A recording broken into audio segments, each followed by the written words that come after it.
where are we, James? Where's your head? Where are we in California right now? We're at Bad Cat Amplifier Company, Irvine, California. Okay. All right. And you're the founder of Bad Cat Amps. I am the founder of Bad Cat Amps. Now it's under the control of Bad Cat Holdings right now. Okay. All right. So you have soldered how many amps over the years? With this old memory, I can't remember. So Lots. 2 or 3, right? Yeah, at least. All right. So it's safe to say you're an expert in soldering? Pretty close. All right. So I don't know anything about soldering. Every time I've tried to solder. I got my certification. Yeah. All right. So I'll need to see the later. Okay. I'll need to see the letter later. Later. Anyway, anytime I've tried to solder something, it's been a disaster. And so James is going to show us. He's going to be our expert. Show us how to solder.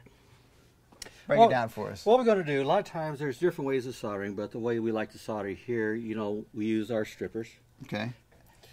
So we use Teflon coated silver plated copper wire throughout the majority of our amp here. A little bit harder to strip, but I love this little single cutter type. You have strippers that have the different slots for the different gauges, but I like this one. Okay, you want to strip it out, cut, 180, cut, strip, okay?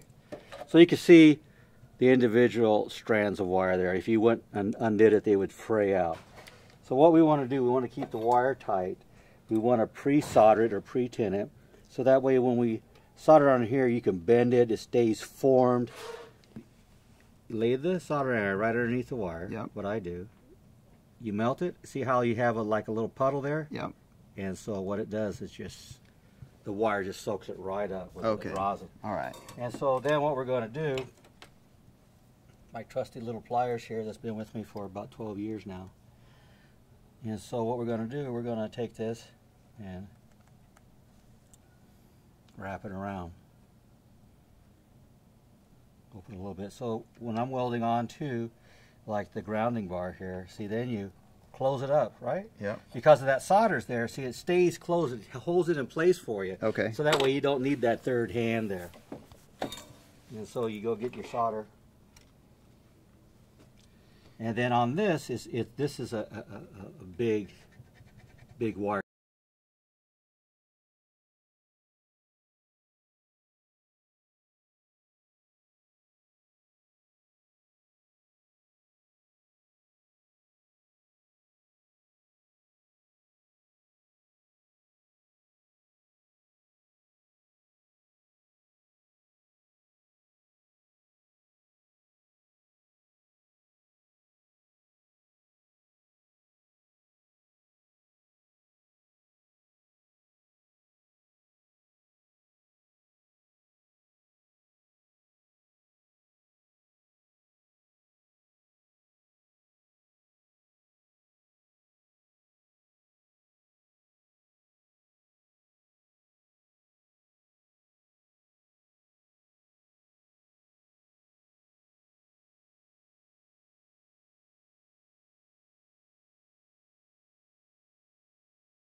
tin the wire.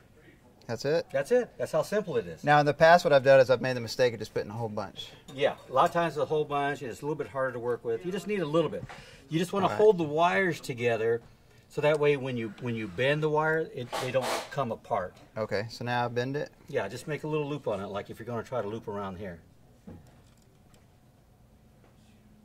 Okay. Get a little close. Okay, so then you want to, loop it around, bring it in, and then you crimp the back and the front together, so that way they stay in place. That's a good thing about pre-tinning a wire. It becomes stiff, and so you can bend it in place, and it'll stay there like it is right now. Okay. And then you can come in, heat the bar up next to the wire. Let me show you. There you see, because you have a flat here. You have this. Okay. One. So just lay the flat right here.